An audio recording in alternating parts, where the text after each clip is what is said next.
I'm excited to welcome on my next guest onto this podcast. He's joined me before, and he kindly joins me again. He's the voice of the Vikings, the host of 9 to Noon on KFAN, and also calls races at Canterbury Park. Mr. Allen, first name Paul, appreciate you taking the time to join the podcast today. And probably the only one, Tim, who cleans his camera as we fire up the pod. So, it's beautiful. Pastor, anything for you, brother? Well, it's very nice of you. I'm just a youth pastor at our local church, but it's fun. It's a good time. It's a privilege to have that title at that church. But speaking of that, we're going to dive into the Minnesota Vikings in just a little bit. But as we always do when we have you on, we need to talk a little bit about Jesus. So before we've talked about your favorite verses, we've talked about your testimony, and today I want to ask you what it is that's been revealed to you about Jesus recently, or what it is you're thinking on, meditating on, because I know you're in Bible studies and you're you give speeches at churches a lot, and you're into Jesus, you love the Word. So what is it that you've been thinking about meditating on? Well, first and foremost, when you ask me a question like that you might as well just get out of the way for 4 minutes. First and foremost, amen, brother. I'm in no Bible studies, just to kind of get you up to speed on what God's been doing with me since we last chatted. Myself, along with a lady named Sally Mixon and a friend of mine named Justin Revac, God gave us the honor of running the Canterbury Park Chapel. Basically 5.5 months with that. We start, it only goes when Canterbury is racing. So let's say mid-May to mid-September. And it's located on the backside of the track where the horses live in the barns. The ministry is for the grooms and exercise riders and those who travel around the country, racetrack to racetrack to the racetrack, caring for the horses 7 days a week. Most of them are Hispanic. So it's the stereotypical, get a check for $1,000, send $500 back home to Mexico, and then make $500 work for 2 weeks. It doesn't always work for 2 weeks. So that's the ministry to work with them through problems. And the chapel, the sermons were every Monday night. And we're coming off the best season we've ever had. Shields donated a bunch of $100 gift cards for those who live on the backside and the kids and everything. And it's been one of the greatest honors and highlights of my life to take responsibility or be part of that ministry. Secondly, with what Jesus and God have been doing, or what God's been doing in my life since we last chatted, is I think it was last April, he's having me MC Christian high school fundraisers. Awesome. And I've done 2.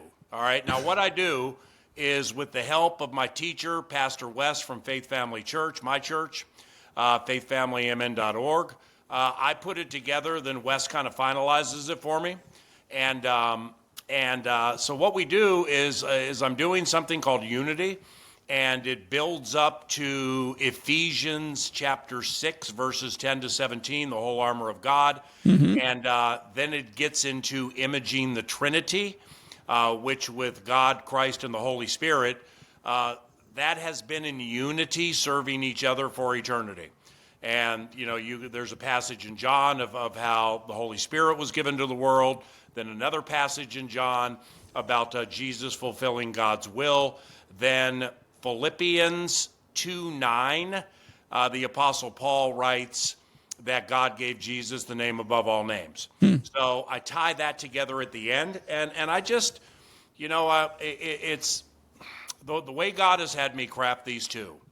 And the only reason I bring it up is because God doesn't have these Christian high school fundraisers winning.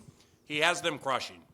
And so it's having me look at like what I potentially could do for or with all Christian high schools in the state of Minnesota. I mean, this is working. And, I share without being pushy about a unique opportunity for you to help.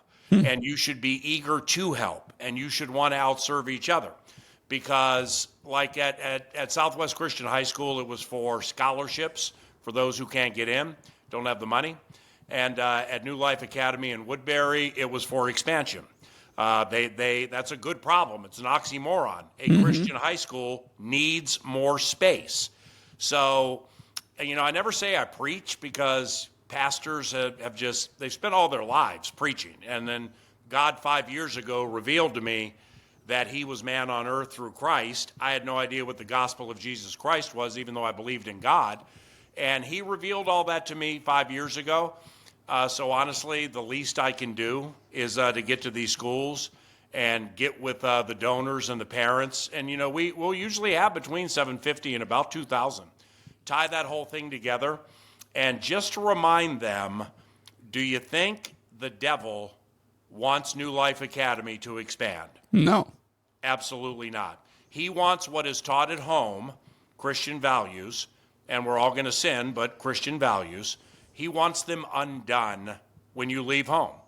And how that happens, and how the acceptance of the assassination and tarnishing of the image of God is, I'm not going to say running rampant, because it's narrow casting, it's a small group, but it's a loud group.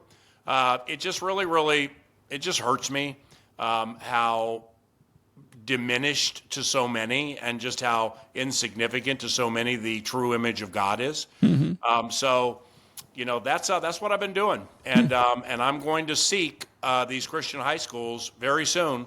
I'm going to send them emails, and I'm going to include, for the first time, I've never put together a resume. I don't think I put together one all my life. So I'm going to put that together. Yep, that's me, Paul Allen, voice of the Vikings. I've been doing this, New Life Academy, got a name, got a number, got what happened. Southwest Christian High School, Dan Beckering, here's the phone number, here's what happened with the fundraiser, and Arise with the guys at Grace Church. And we're going to see what happens, because if they come flooding in, it's when I speak at churches, I don't take any money. When it's a fundraiser, then it has a job element to it. So therefore, I'm going to see what they say, see if a lot are interested, and that potentially could lead me career-wise, not with everything I do, but career-wise in a different direction. Well, it's cool to hear how you're working in so many different. You got the host, you're Monday through Friday, 9 to noon. You got the voice of the Vikings every single week, whether it's in London. Monday night, you're doing a chapel at Canterbury Park. And then you're also emceeing at fundraising school events, and also sometimes speaking at churches. So it's incredible to see the work that you're doing with the area that you've been blessed to work in, right? So many people will just do what they're doing and just be okay with that. And you have this place, right? Yeah. You have this career. If people are Christians, Tim, and they believe in Jesus Christ and the story of Christ, and that without any type of works we can do, it's about how much he loves us, not how much we love him, and not works-based at all. I mean, with all due respect, what was done on the cross and with the resurrection is enough, at least for this Christian. I give thanks to God every single day for not only the jobs he gave me out of nowhere, auditioning to become a play-by-play voice in the NFL, no college experience, no formal training, and I pray to his will that he that he reveals to me opportunities like this and what I can do. Again, not to earn my way to heaven. I really enjoy it. I really love deep diving scripture and unpacking the metaphor, making it applicable to 2024, and I think he has me getting good at it. And it's the most daunting microphone work I've ever done in my life. It is. I mean, I've called 30-some-odd thousand horse races, 400 whatever Vikings games, radio shows for 27 years at KFAN. This is the most daunting microphone work I've ever done in my life. But I spoke at Crossview Lutheran in Edina this last Saturday, and I put together something about how we are commanded to serve, and I hit a part of it where I read off my computer. I ain't trying to pretend like I'm Billy Graham walking around the stage, getting lost on my cards. Then we make a joke about it because God gifted me with quick wit. And then I'm getting my car driving home going, you know what? That's not supposed to be funny. Okay, this is not supposed to be funny. So, God puts He puts the writing in my mind and heart, and then through my fingers, I write the whole thing and I read it off the computer. But this last Saturday, for the first time of these 25 to 30 that I've done now over the last 3 years, when I built it up and hit them with, what if God only had given the gospel to Jesus Christ? Or like, say, a handful of disciples. What if he did it that way? You know, and kind of started there about why we should want to do something, not feel like we're obligated to, not be of the religious variety where I believe religion is the righteousness of oneself and Christianity is a righteousness in one thing and one thing only. And that's the death and resurrection and grace and mercy provided by Jesus Christ. And the Holy Spirit with us now and God and everything. So, you know, I tie all of that together and God has it working. And it's just so very beautiful that, you know, I've known for a while that's what was next for me, speaking in arenas like this, evangelizing. Because like I said, I don't say I preach because God laid this path out for me 5 years ago. I already had the public jobs. I already had the following. You know, it's almost like, wow, he made so many things so easy for me. I feel bad when I tell people to really burn to share the gospel of Jesus Christ organically for somebody else's salvation. We don't do it for us. We do it for them. And just how hard it is for so many, like, you know, you're a youth pastor, so it's built into what you do. I have these high profile jobs with this big social media following. So therefore, you know, people seek me for 5 minutes of, hey, the Vikings are 5-0. What do you think of this? What do you think of this? What do you think of this? Okay, it's an honor to be here, Crossview Lutheran Church. And let's get down and dirty now with Matthew 11, 28 to 30, because the Detroit Lions are about ready to be heavy laden. Right. So that's the 8-minute answer to your question. It's what's coming in my life at a very fast pace. I'm on God's schedule, not mine. And if it requires pulling anything from my life to serve him through his son and let people know the only way to heaven, and we're living eternity right now, man. Eternity is through faith. So, like, too many people, I just learned, you're like, wait, okay, when I get to eternity, what's going to happen? Right. No, you're going to heaven, and you're living eternity right now. Too many people, I've just learned, think the Bible was written to them when it was written for them. You know, the Bible was written for us, not to us. But when you get into it and you have people teach you, like my wonderful teachers, it truly becomes your one-on-one relationship with God. And you know what I'm talking about, man. I'm preaching to the proverbial choir here, but I told you, if you go down this road, I could talk for 2 hours straight. Oh, well, that's why we went down this road. There's a reason why.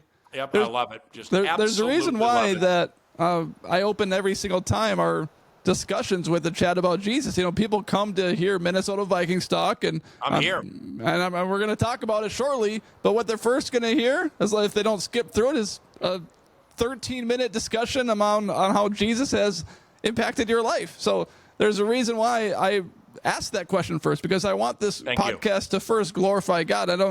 I'm not sitting here to try to boast about myself or boast. We're talking about Jesus here. So that's why we're doing what we're doing. So right. Thank you. With that, let's shift to the Minnesota Vikings after a good discussion on Jesus. 5-0, had the bye week, came back from London, and now they got Detroit. And I look at the situation. Detroit doesn't have Aiden Hutchinson, but the Minnesota Vikings, the NFC North, has so darn good. The Vikings have the best differential in the NFL right now at plus 63. Well, the Lions are plus 60. The Bears are plus 47. The Packers are plus 41. It's 1, 2, 3, 4 in point differential right now in the NFL. Have you ever seen anything like this before? No, I don't think anybody has, Tim. And I think that may be a record through 6 weeks. And think about, you said Green Bay plus 41 in the points differential. Think about the fact that the Vikings were up on them 28-0 at one point. Right. I mean, it just shows you how quirky this whole thing is in the best division in the NFL. You mentioned Aiden Hutchinson. I'm a massive fan of his from afar.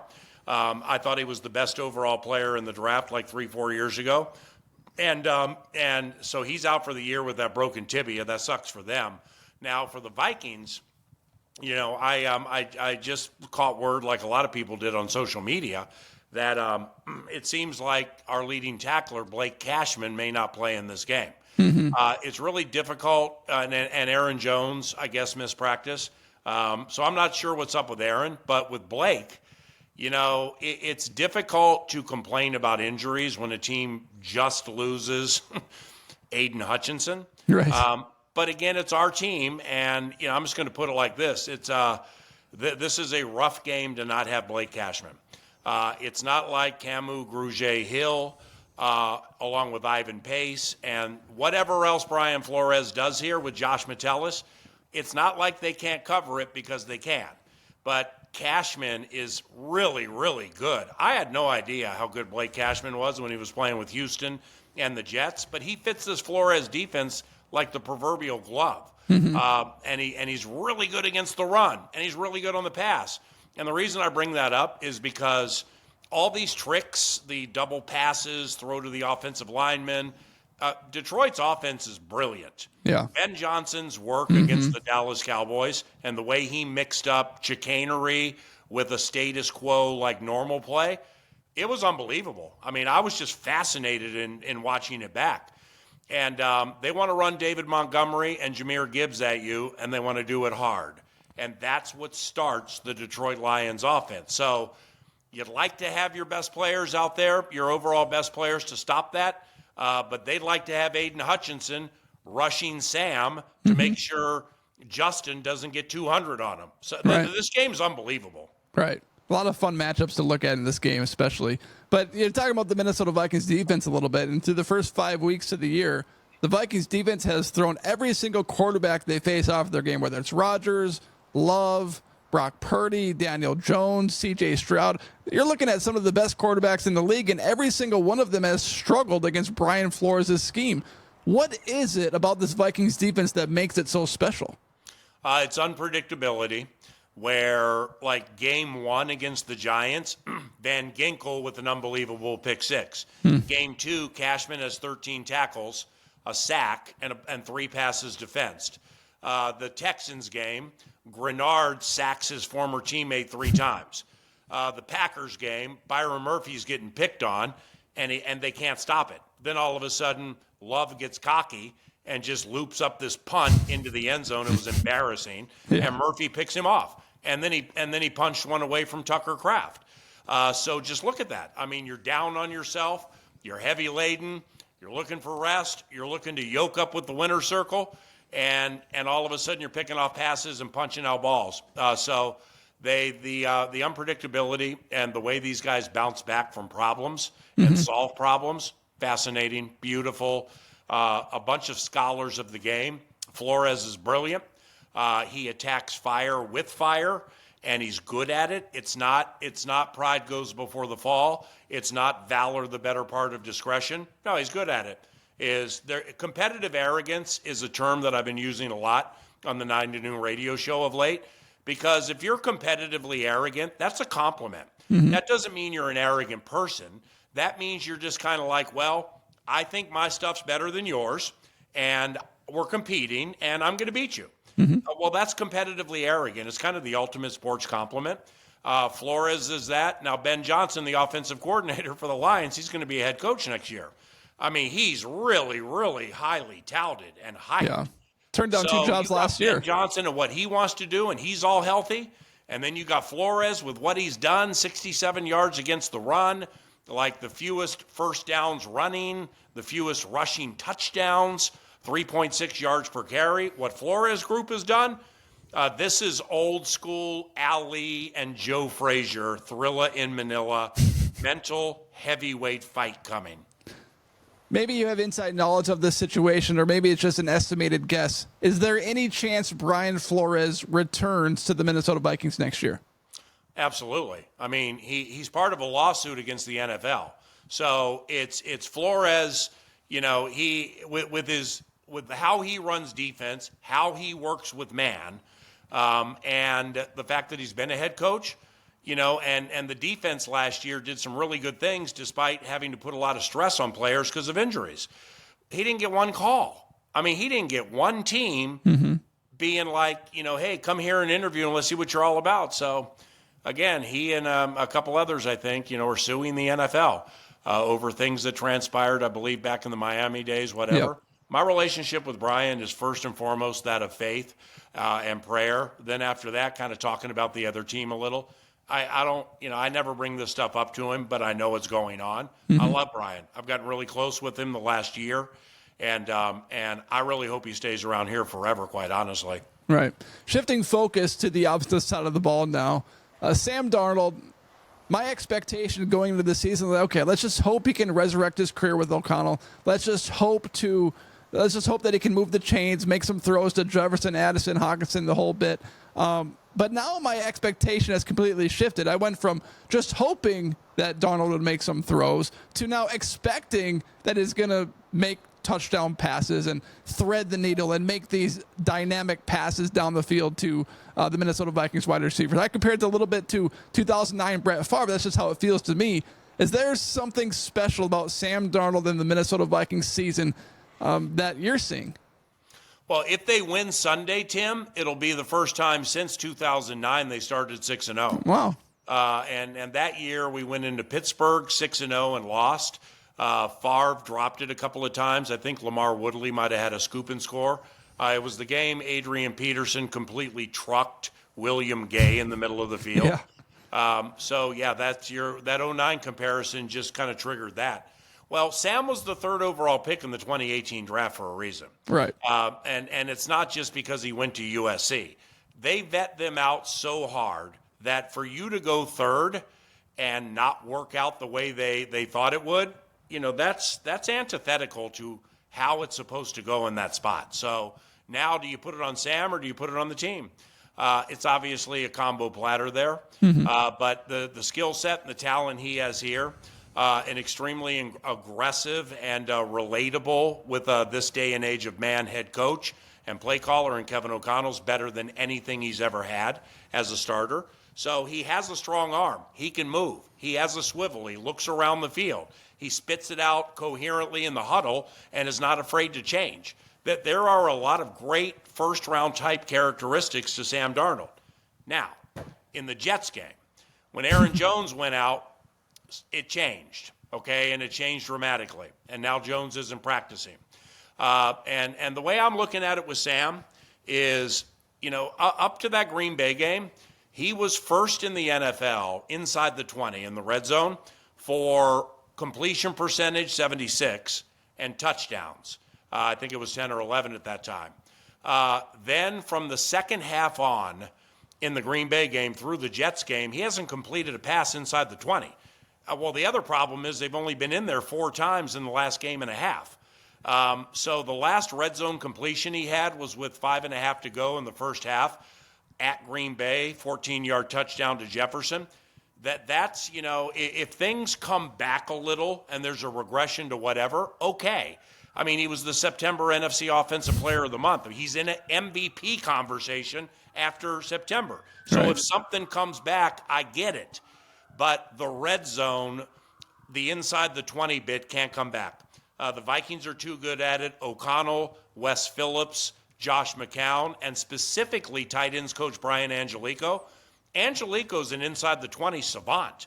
I mean, I'm not saying that he does the lion's share of the work, but I mean, I've heard, including from O'Connell, I've heard nothing but unbelievable things about our tight ends coach, Brian Angelico, and how he works inside the 20. So I've seen it. I kind of know what goes into the plan with who puts the meal together. But the last game and a half, he's just changed inside the 20, and that can't happen. Mm-hmm. I've been really impressed with how many clutch drives that he's had to put together this year, because before the year, that was one of my concerns. And he's now pulled it off 3 times against the Jets, Niners, and Packers. Yeah. He needed to lead a game-sealing drive practically, and he did it all 3 times. Have you been surprised by that? No, not really, because it's after what they did to the Houston Texans. Nothing will surprise me. And I wasn't on the bandwagon of like following the shine of the Texans and being like, they're going to the Super Bowl. Okay. I mean, winning their division and going to the playoffs is one thing, but this whole league starts and stops with Patrick Mahomes. Right. So let's just start there with Kelsey and Chris Jones. But the Texans are good, and they're fast, and they're a shiny toy. The obliterating of the Houston Texans is one of the most dominating Minnesota Vikings performances I've seen in all my years calling games. So nothing surprises me after that. But with Darnold, that's key what you said, ma'am, because he didn't throw any touchdowns at Tottenham Hotspur, and he couldn't do anything inside the red zone with his arm. And now all of a sudden we're going on this weird 11-step drop. 11 steps, man, because Addison has a deep breaking middle of the field route where he's going to get behind the safeties, and he did. And it would have been a long 60 some odd yard touchdown. But I thought Sam, when I watched it back, was going on this weird big drop because he was going to set, plant, and fire. And he didn't. And he just armed through it. And it was he threw it 55 yards, not stepping into it. Sam Darnold's arm is extremely strong. But it was picked off by the Eccles cat. And then it's just, we didn't see any of that from Darnold the first X amount of games. So I'm not a big fan of a week 6 bye. I think it's too early. But believe it or not, with Cashman and Aaron Jones. It was a lucky break. Yeah. And Darnold's dinged up sprint too? 12 after it, though. Yeah. But they needed that bye a little bit. Yep. With Sam Darnold's impressive play, the conversation has shifted towards contract extension. Is he going to play down to free agency? JJ McCarthy.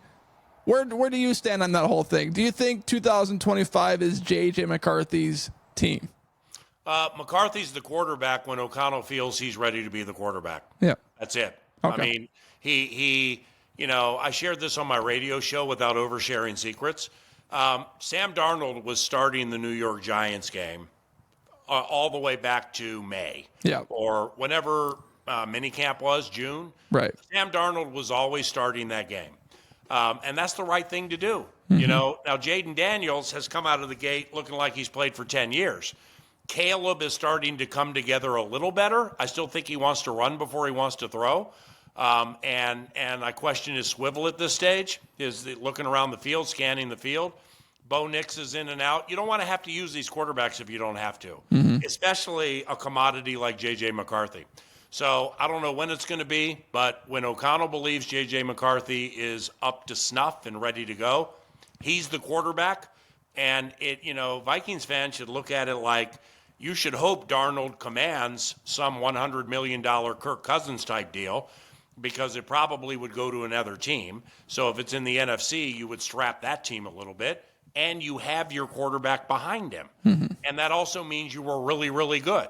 So I pull for Sam, but I also recognize, because I know when O'Connell has his full complement on offense, I know what he can do.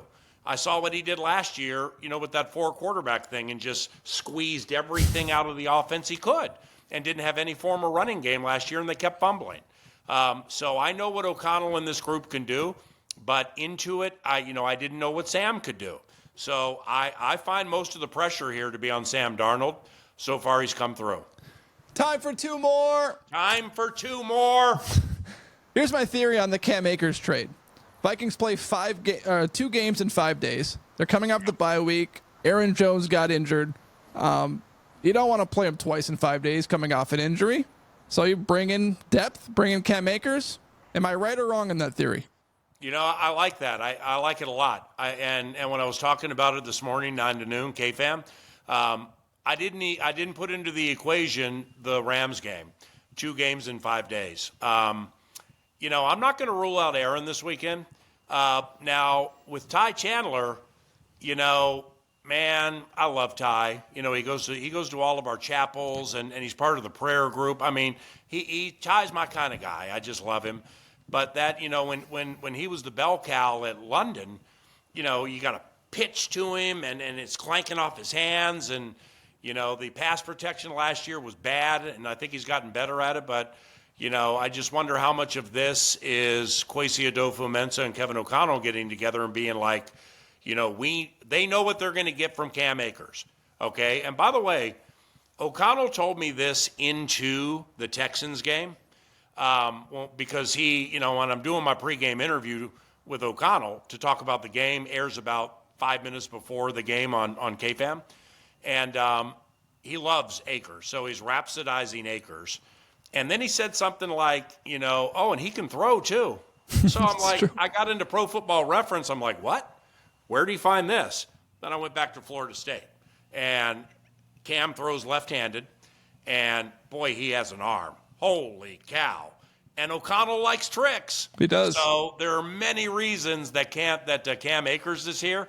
But I think first and foremost is to take what is good and make it better. Yeah, good point. I just want to encourage you one more last time here on this podcast. You are inspiring the next generation, including my daughter. I got a little video to show you. He steps up. He's all by himself. Fires into the end zone. Caught. Touchdown. The Cardinals have knocked the Vikings out of the playoffs. Oh, So that was 2 months ago. I was look randomly at my playing. heart. I was randomly playing your call on YouTube, and someone put together a video. I was like, I was playing it, and then she goes, "No!" She copied you. So I thought that was the funniest thing. I just wanted to show you. That's beautiful.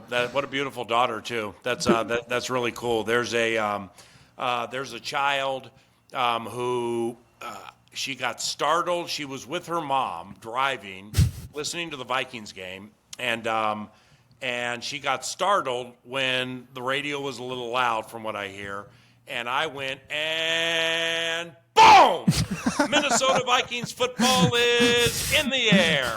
And the boom, like she got startled, and like the chin went like that. But then she would say to her mom, I can't remember how it was phrased to me, Mommy, when's Mr. Boom coming on the radio again?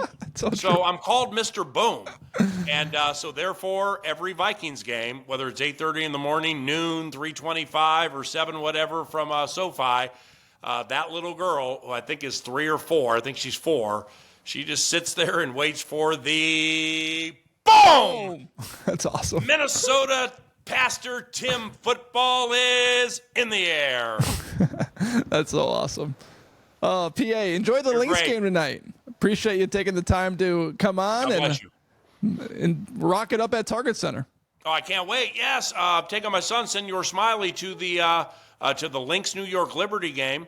And like I say on my radio show, it's not the most popular thing in the world with Lynx coach Cheryl Reeve, but we've talked about it before, so she understands my side of it. I'm that lemming, where I love basketball. Growing up in Washington, D.C., I played it, followed the Washington Bullets very closely. I've always loved the NBA. I love basketball. I didn't watch the WNBA probably more than 2 or 3 games a year, well over a decade. And Lindsay Whalen and I happen to be very good friends. So, I'd watch occasionally because of her. But then Caitlin played those college games, and I watched 4 of them, and I'm like, are you kidding me with this? Right. I mean, this is polarizing, She's mesmerizing, so good. and I got bit. So not only did I watch almost every Fever game this year, I watched almost every Lynx game. And like Friday nights after race calling at Canterbury, I'd come home and I'd flip on like Seattle playing Las Vegas on ION, I-O-N. So I shipped all in on the WNBA, and I love it. I love the physicality of it. I love the want to and the compete, and the lack of complaining to the referees for like 5 minutes at a time.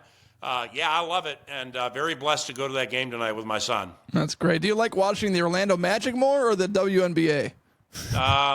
Well, it depends on how my League Freak fantasy team's going. Yeah. If I have Franz Wagner and I'm in a big spot, then it's debatable, but I'd probably skew the way of the WNBA. That's so cool. Well, appreciate your time, PA. As always, thank you so much. I know you're so busy, but you made time for this, so thank you for taking your time to join the podcast today. I'll pray for you and your family, man, and that God's will and His purpose guides you to peace and good fortune and prosperity and discernment with your decisions. And it's an honor to come on with you anytime. So you hit me up anytime you want to talk about the Vikings or the gospel of Jesus Christ. I'm here for you anytime. Appreciate it.